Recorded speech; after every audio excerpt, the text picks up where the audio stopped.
le titre de mon message, au temps fixé, Dieu visite son peuple et réalise son plan. Dimanche passé, Moissir Baya nous a partagé un message, vous pouvez retrouver aussi sur notre site internet.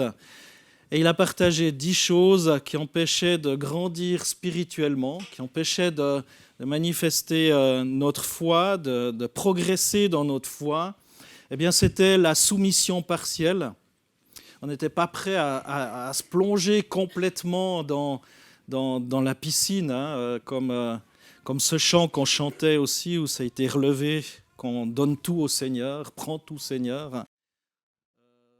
Voilà, où c'est difficile, on a besoin aussi de l'action du Saint-Esprit pour se lancer entièrement dans la présence de Dieu. L'ignorance aussi, Osée 4,6 nous dit « Par manque de connaissance, mon peuple périt ». Le manque d'engagement et aussi l'incohérence parfois dans nos actions, l'indifférence à la parole de Dieu. On n'a plus trop envie de la lire, on devient ce manque d'enthousiasme. Et la parole de Dieu, eh bien, c'est ce qui nourrit notre foi. La foi vient de ce qu'on entend et ce qu'on entend vient de la parole de Christ, du Seigneur. La peur de la croissance aussi, peur de sortir de sa zone de confort. Des fois plus simple de rester comme on est parce que tout à coup que le Seigneur nous parle et nous pousse à faire certaines choses. La peur des responsabilités aussi. Pas trop se mouiller parce que voilà, c'est un petit peu compliqué. Le péché, évidemment, qui peut nous empêcher de grandir spirituellement. Les mauvaises relations, on le sait bien, mauvaises relations corrompent même les bonnes mœurs. Là aussi, les activités, vivre, on est surchargé. Et finalement, on ne laisse plus que le reste du temps, des miettes, quand on est fatigué, HS, qu'on n'a plus rien à donner ou compter sur nos propres forces. Là aussi, c'est ni par force, ni par puissance, mais aussi par l'Esprit du Seigneur. On a besoin d'être boosté par l'Esprit du Seigneur. Et comme le dit John Ortberg, il a cité cet orateur que je ne connais pas, mais en tout cas, il a dit une phrase qui me plaisait.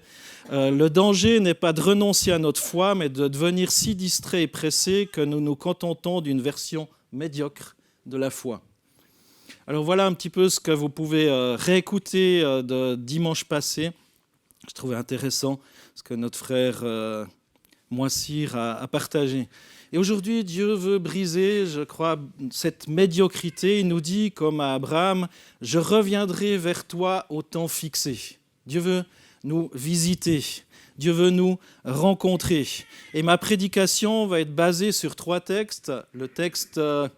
avec le verset, j'aime bien donner un verset pour l'année en cours, l'année 2026, c'est ce verset qui nous encourage à être vigilants, à demeurer fermes dans notre foi, à faire preuve de courage, à être forts et à être inspirés aussi dans toutes nos actions par l'amour.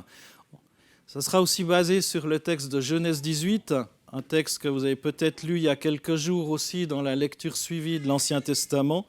Genèse 18, 1 à 15 et 1 Corinthiens 12, 7 à 11, les dons spirituels. Pour situer un petit peu le contexte de Genèse 18, les versets 1 à 15, Genèse 18 se situe à un moment où Abraham et Sarah sont très âgés. Ils attendent depuis longtemps l'enfant que Dieu leur a promis et un jour... Eh bien, Dieu apparaît à Abraham sous la forme de 3 visiteurs qu'il va accueillir avec une grande hospitalité. Et pendant cette visite, Dieu annonce que Sarah aura un fils dans l'année, malgré son âge avancé. Et Sarah, en entendant ça, elle rit intérieurement. Vous pensez bien, à 90 ans presque, c'est un petit peu intérieurement, voilà. Parce que ça lui semble totalement impossible. Et on verra ce matin que rien n'est trop difficile pour Dieu et que sa promesse s'accomplit au temps fixé. Genèse 18 se situe forcément après Genèse 12. C'est l'appel d'Abraham, quand Dieu a appelé Abraham. Genèse 15, quand Dieu a renouvelé aussi son alliance. Dans Genèse 17, où Dieu promet à Abraham une descendance nombreuse, le pays de Canaan. Pour sceller cette alliance éternelle, et il va changer leur nom. Abraham deviendra Abraham, qui veut dire père d'une multitude, et Sarai deviendra Sarah, qui veut dire princesse au sens large, mère de nation. Et la circoncision va devenir le signe visible de cette alliance qui marque aussi l'appartenance à un peuple mis à part pour Dieu, le peuple d'Israël.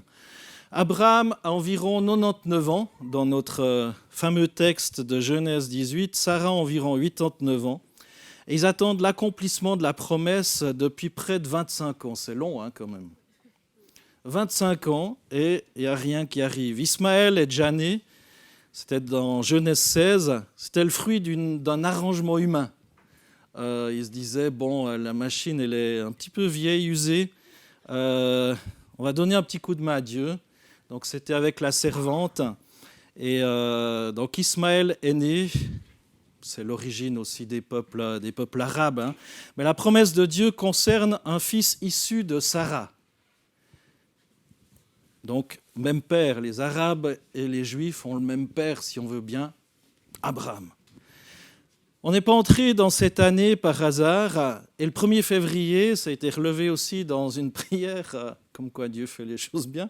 1er février n'est pas juste une date dans le calendrier, c'est un temps fixé, Dans Genèse 18, 10, Dieu dit « Je reviendrai vers toi à cette même époque ».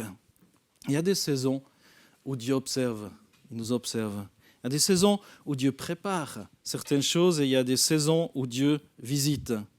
Est-ce que vous vous attendez à ce que février 2026 soit un mois de rencontre avec Dieu ? En fait, qu'est-ce que vous attendez de février 2026 ? On va pas faire il n'y a pas besoin de me répondre parce qu'on en aurait pour la journée, mais à vous, intérieurement, qu'est-ce que vous attendez de février 2026 ? Est-ce que c'est peut-être d'être rencontré aussi par le Saint-Esprit ? Dieu dit « Je reviendrai vers toi l'année prochaine à la même époque ». C'est ce qu'il va dire à Abraham. On va lire ce texte. Genèse 18, 1 à 10. Et on lira les versets suivants tout à l'heure. Genèse 18, 1 à 10. L'Éternel apparut à Abraham parmi les chênes de Mamré, alors qu'il était assis à l'entrée de sa tente pendant la chaleur du jour. Il leva les yeux et vit 3 hommes debout non loin de lui. Quand il les vit, il courut depuis l'entrée de sa tente à leur rencontre et se prosterna jusqu'à terre. Il dit « Seigneur, si j'ai trouvé grâce à tes yeux, ne passe pas loin de ton serviteur. Permettez-moi qu'on apporte un peu d'eau pour vous laver les pieds et reposez-vous sous cet arbre. J'irai prendre un morceau de pain pour vous restaurer, puis vous continuerez votre route, car c'est pour cela que vous passez près de votre serviteur. » Ils répondirent « Fais comme tu l'as dit. » Abraham s'empressa d'aller trouver Sarah dans la tente et dit « Prends vite 22 litres de fleurs de farine. » J'ai regardé, parce que ça m'intéresse, je suis quand même boulanger-pâtissier. Ça représente 12 à 13 kilos quand même. Ils mangeaient bien à l'époque. Donc ça, c'est sans liquide, voilà. Prends 22 litres de fleurs de farine, pétris-la et fais des gâteaux. Abraham courut à son troupeau, prit un veau tendre et bon et le donna à un serviteur qui se dépêcha de le préparer. Oh, il mangeait vraiment bien. 22 litres avec des gâteaux, il y a un veau, enfin voilà. Il prit du lait caillé, du lait avec le veau qu'on avait préparé, il les mit devant eux, il se tint lui-même à leur côté sous l'arbre et ils mangèrent. Puis ils lui dirent « Où est ta femme Sarah ?» Il répondit « Elle est dans la tente. » L'un d'eux dit « Je reviendrai vers toi à la même époque et ta femme Sarah aura un fils. » Sarah écoutait à l'entrée de la tente derrière lui. Abraham était assis à l'entrée de sa tente. Quand cet épisode se passe, on l'a lu, l'Éternel a apparu à Abraham parmi les chênes de Mamré alors qu'il était assis à l'entrée de sa tente pendant la chaleur du jour. Il ne se plaignait pas. Ça fait 25 ans qu'il attend la promesse de Dieu. 25 ans, il y a eu ce petit épisode, cet arrangement il y a 13-14 ans, voilà, avec Ismaël. Il ne se décourageait pas. Il était juste vigilant et attentif. Paul nous dit dans le verset de l'année aussi d'être vigilant, d'être attentif, de veiller. Une église qui dort rate peut-être l'occasion d'être visitée. Une église distraite manque son moment. Une église qui est vigilante discerne quand Dieu s'approche d'elle. Et c'est pour ça aussi qu'on a mis en place ces temps de jeûne et prière des lundis, enfin lundi, une fois par mois. Alors le jeûne, ça c'est si vous le voulez, hein, le but surtout c'est la prière. Pour se dire on va être attentif par rapport à Dieu, attentif pour voir ce que Dieu veut, attentif aussi par rapport à cette recherche de nouveaux locaux parce qu'on a besoin de place, attentif aussi parce qu'on a envie de voir la gloire de Dieu dans la vie des gens, on a envie de voir évidemment des gens se tourner vers Jésus, on a envie de voir des gens guéris, on a envie de voir l'action de Dieu et on a envie pour ça de prendre le temps. C'est pour ça aussi notamment qu'on a mis ces temps de prière. Vous pouvez prier depuis chez vous, mais il y a aussi une force, si c'est possible, d'être ensemble pour être dans la présence de Dieu. Et aujourd'hui, Dieu vient nous visiter. C'est ce que Dieu a fait du temps d'Abraham déjà. La question n'est pas Dieu visite-t-il, la question est sommes-nous éveillés comme Abraham ? Comme Abraham qui était là et qui était assis et tout de suite il a vu qu'il y a quelque chose qui se passait. On pourrait se dire s'il accueille chaque passant de cette manière-là, en demandant à sa femme, allez, prépare avec 22 litres de fleurs de farine, enfin 12-13 kilos, tu le vaux, enfin, ça va être compliqué. Mais je pense qu'il y avait vraiment un moment, il y avait quelque chose de spécial chez ces personnes. Et dans Genèse 18, Abraham reçoit la visite du Seigneur, c'est dit dans le texte. Il ne le sait pas immédiatement, nous on le sait parce que c'est marqué dans le texte. Il voit 3 hommes, mais il discerne qu'il se passe quelque chose de spirituel. Il court. Il n'est pas juste là à attendre qu'ils viennent, mais il court. Il se lève. Il avait le physique, 89 ans quand même. Il se prosterne, 99 ans, pardon. Il se prosterne, il sert et il honore. Et les dons spirituels commencent aussi par cette sensibilité à la visitation de Dieu. Est-ce qu'on est sensible ? Est-ce qu'on perçoit quelque chose ? Est-ce qu'on perçoit la volonté de Dieu de nous visiter ? Dans 1 Corinthiens 12, 7 à 11, il est écrit « Or, à chacun, la manifestation de l'Esprit est donnée pour le bien de tous. » Si vous lisez comme moi, ce n'est pas marqué « Or, aux pasteurs, à ses éventuels assistants, aux anciens. » La manifestation de l'Esprit est donnée pour le bien de tous. Non, c'est à chacun. À chacun. À chacun, c'est vous, c'est moi, c'est ceux qui ont confié leur vie à Jésus-Christ et qui veulent le servir. Verset 8. En effet, à l'un est donné par l'Esprit une parole de sagesse, à un autre une parole de connaissance selon le même esprit, à un autre la foi par le même esprit, à un autre des dons de guérison par le même esprit, à un autre la possibilité de faire des miracles, à un autre la prophétie, à un autre le discernement des esprits, à un autre diverses langues, à un autre l'interprétation des langues. Mais toutes ces choses, c'est un seul et même esprit qui les accomplit en les distribuant à chacun en particulier comme il le veut. Beaucoup veulent des dons. C'est dans la Bible, c'est biblique, et je crois que c'est bon. Mais je ne crois pas assez cultive la présence de Dieu. Et je me mets dans le lot. Les dons ne sont pas juste une démonstration de puissance, c'est la réponse aussi à la présence de Dieu dans nos vies. Abraham manifeste déjà certains dons dans ce texte qu'on a lu, le don de service. Il va servir tout de suite. C'est peut-être pas celui qu'on demanderait en premier.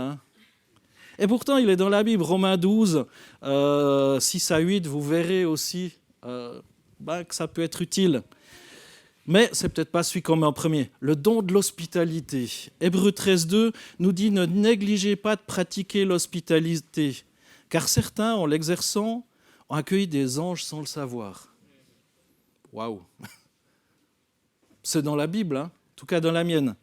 Donc Abraham, il avait ce don de l'hospitalité. Nous, c'est clair, on veut le don de guérison, le don de truc, et il faut le demander. Ça fait partie. Pourquoi s'en priver ? Et d'ailleurs, on le discernement spirituel. Aujourd'hui, dans un monde où où il y a tellement d'informations qui circulent, on a besoin de ce discernement pour savoir aussi le vrai du faux, pour savoir ce qui vient de Dieu comme ce qui ne vient pas de Dieu. Tout ce qui circule, même au niveau chrétien, sur YouTube, sur Facebook, sur Insta, sur ce que tu veux, TikTok, Tactique et autres, pour savoir discerner. Et Dieu nous a donné un outil absolument incroyable, c'est la Bible. Et la Bible, c'est la référence par excellence. Et là aussi. Donc le discernement spirituel et la foi dans la promesse. Ça, c'est ce que Abraham possédait déjà. Et dans ce contexte, Dieu annonce l'accomplissement du miracle. Isaac va naître. Les dons créent un environnement où la promesse peut se manifester. Il manifestait déjà naturellement parce qu'il était proche du cœur de Dieu. Eh bien, certains dons. Les dons créent aussi un environnement où la promesse est là. Veiller signifie être spirituellement éveillé, être attentif au mouvement de l'esprit.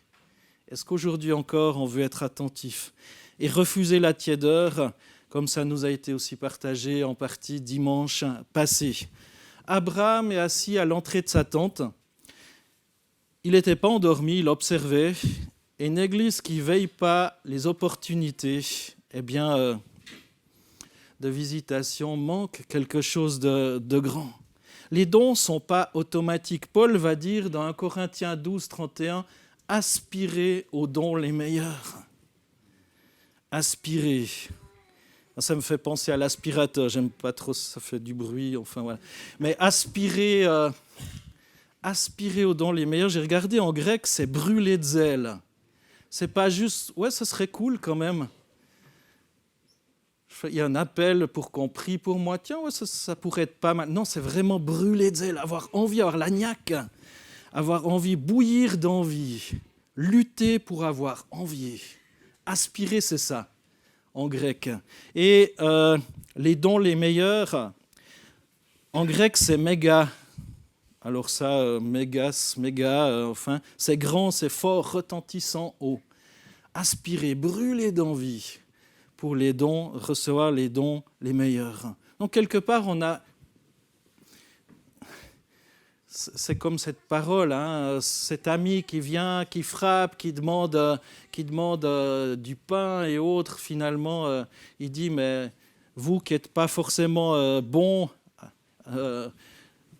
voilà, combien plus forte raison Dieu donnera l'esprit à ceux qui le lui demandent. Donc tout ça, on a besoin d'avoir la soif spirituelle, d'avoir une soif. Donc Dieu cherche une église qui veille, qui est attentive, qui est là, qui est attentive à l'action de Dieu. Et Dieu nous appelle aussi à demeurer ferme dans la foi. La suite du texte de Genèse 18 nous dit Abraham et Sarah étaient vieux d'un âge avancé. Et Sarah ne pouvait plus espérer avoir d'enfant. Elle rit en elle-même en se disant « Maintenant que je suis usée, aurais-je encore des désirs ? Mon Seigneur aussi est vieux. » L'Éternel dit à Abraham « Pourquoi donc Sarah a-t-elle ri en se disant « Est-ce que vraiment j'aurai un enfant, moi qui suis vieille ?» Y a-t-il quoi que ce soit d'étonnant de la part de l'Éternel ? Au moment fixé, je reviendrai vers toi à la même époque et Sarah aura un fils. Sarah mentit en disant « Je n'ai pas ri », car il eut peur. Mais il dit « Au contraire, tu as ri ». Quand Sarah entend la promesse, elle rit, mais à l'intérieur d'elle-même. Alors Dieu l'a vu. Et elle va dire « Non, c'est pas vrai, j'ai pas ri. » Enfin, elle a pouffé de rire, quoi. Pourquoi ? Parce que, le texte le dit, biologiquement, c'était devenu impossible. Humainement, c'était terminé. Et naturellement, c'était trop tard. Trop tard pour faire ça. Bon, je vous le concède, ils vivaient un petit peu plus longtemps, les gens à l'époque. Mais Dieu appelle quand même Abraham à un âge fort respectable. Il avait 75 ans. Donc là aussi, c'était pas tout jeune. C'est dans Genèse 12. Israël naît quand il a 86 ans. Donc là, Ismaël. J'ai dit quoi, Israël ? Ismaël. Donc Ismaël, le fils de la servante, naît quand il a 86 ans. Et Isaac va naître quand Abraham a 100 ans. Donc il y a 14 ans de différence entre Ismaël et Isaac, qui sont des demi-frères, comme on les appellerait aussi, et qui ont donné ces deux peuples, les Arabes et les Israélites. Même origine, mais aujourd'hui un grand combat aussi entre eux. Voilà. La signification prophétique du rire de Sarah dans Genèse 18 est profonde et parle aujourd'hui encore. D'abord, son rire révèle la limite humaine face à la promesse de Dieu. Son corps est âgé, elle est stérile et le temps est passé. Et le texte précise qu'elle rit en elle-même. Ça montre que Dieu entend même nos pensées secrètes. Dieu entend même nos pensées secrètes. Moi aussi d'ailleurs, j'avais ri une fois quand j'avais eu un accident de ski, j'avais eu une rupture complète des ligaments croisés, ligaments latéraux, ménisques, et quelqu'un avait prié là, « Seigneur, je te prie que notre pasteur soit guéri, puis que même il puisse faire du ski cet hiver. » Puis moi j'avais fait... Intérieurement, je me suis dit, il y en a vraiment qui ne savent plus quoi prier. Franchement... Et puis finalement, 2 mois, 3 mois après, il y a le chirurgien qui m'a dit « Ouais, mais n'embêtez, M. Rottenbuehler, votre genou droit, il est plus stable que le gauche. Vous ne voudriez pas essayer de faire du ski, mais gentiment. » Puis là, c'est comme s'il y avait une claque aller-retour. J'ai pensé à mon de rire. Comme quoi, maintenant, quand on me dit « Ah, t'es pas exaucé, c'est parce que t'as pas la foi », ben là, franchement, j'avais pas la foi. Mais là, Sarah... elle n'avait pas la foi non plus parce qu'elle pouffe de rire. Alors, voilà, prophétiquement, ça signifie aussi qu'aucun doute silencieux n'échappe au regard de Dieu, mais aussi qu'aucun doute annule automatiquement sa promesse. Parce que la promesse de Dieu dépend de lui et pas de nos doutes. Dieu répond par une question puissante, « Y a-t-il rien d'étonnant de la part de l'Éternel ?» Et le rire humain provoque une révélation de Dieu. Là où l'homme voit une fin, Dieu déclare un commencement. Et dans le rire, il y a une dimension qui libère. L'enfant promis va s'appeler Isaac, ce qui signifie « il rit ». Quand même pas mal, hein ? Et le rire du doute est transformé en rire de joie. Donc Dieu a quand même un peu d'humour, ou je ne sais pas, il utilise aussi, c'est le fils du doute qui est devenu, il rit. Prophétiquement, ça annonce que Dieu peut transformer aussi nos moments d'incrédulité. Celui qui a commencé par un rire d'impossibilité se termine par un rire d'accomplissement du miracle.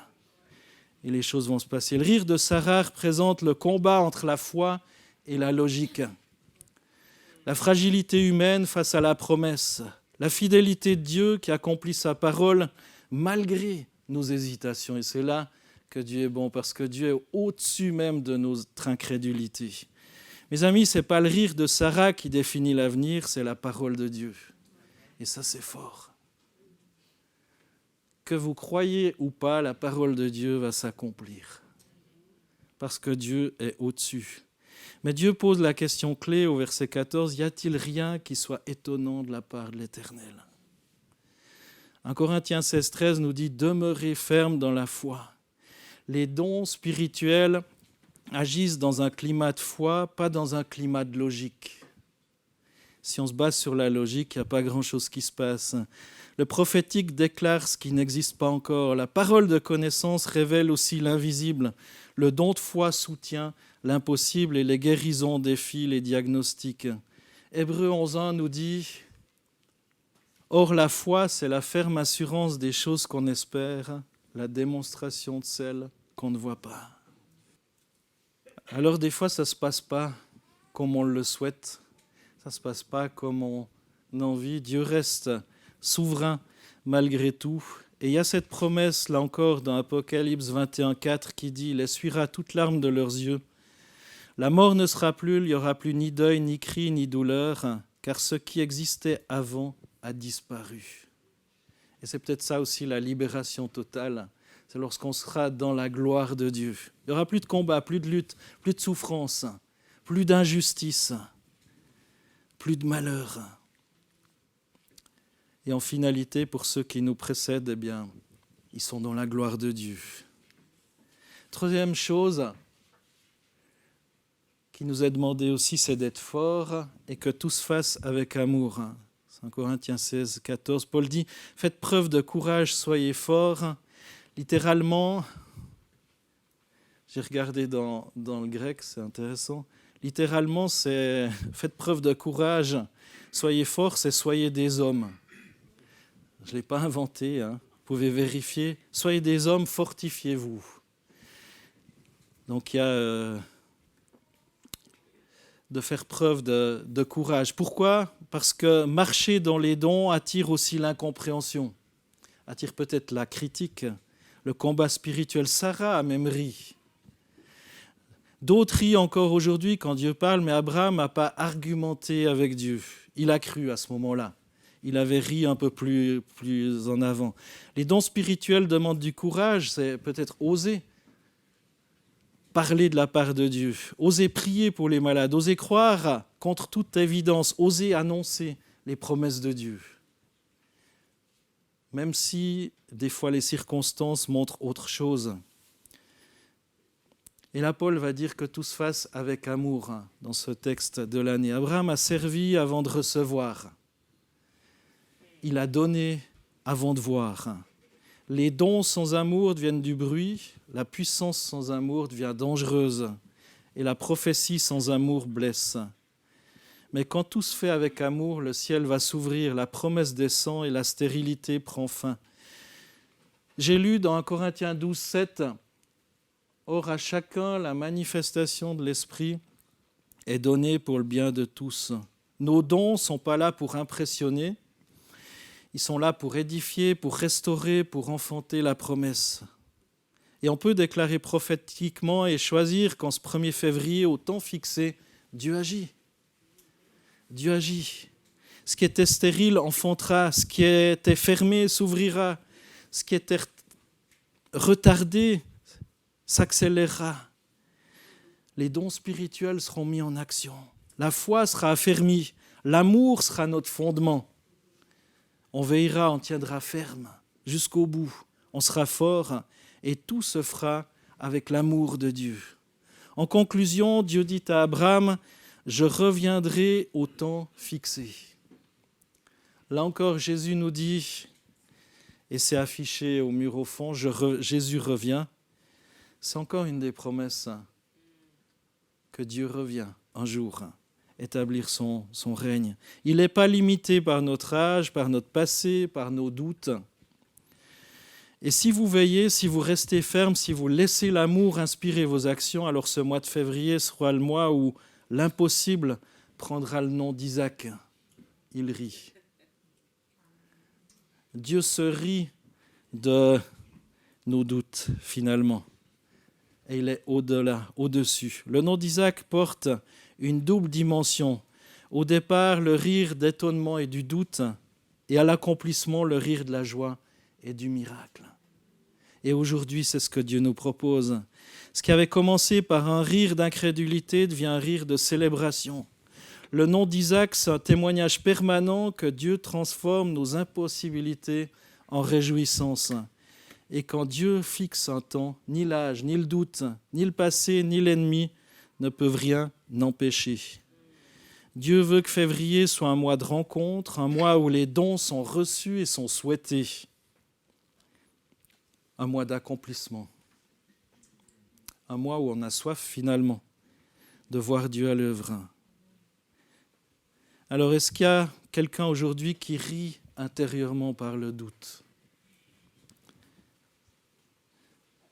Moi, ça m'est arrivé à plusieurs reprises. Je vous ai dit, lorsqu'on m'avait parlé que je ferais du ski le même hiver, où j'ai une rupture complète des ligaments croisés, ligaments latéraux, ménisques. Est-ce que quelqu'un se sent usé ? Je crois qu'on peut venir et laisser la question de Dieu balayer nos cœurs. Y a-t-il quoi que ce soit de trop difficile pour l'Éternel ? Je l'ai mis dans différentes versions pour vraiment bien l'imprégner dans nos cœurs. En second 21, y a-t-il quoi que ce soit d'étonnant de la part de l'Éternel ? Au moment fixé, je reviendrai vers toi. En français courant, y a-t-il donc quelque chose que le Seigneur soit incapable de réaliser? En parole de vie, est-ce qu'il y a quelque chose d'impossible pour le Seigneur? Version Sommer, y a-t-il quoi que ce soit de trop extraordinaire pour l'Éternel? Osterwald, est-il rien d'impossible à l'Éternel? Darby, y a-t-il quelque chose qui soit trop difficile pour l'Éternel? Peut-être Dieu veut remplir nos doutes malgré les circonstances, malgré le temps, malgré certaines choses, nos doutes de sa présence. Et venir aussi peut-être consoler, venir fortifier, venir ressusciter certaines de ses promesses dans nos vies. Peut-être certains ont juste besoin de faire un signe aussi de dire je veux croire.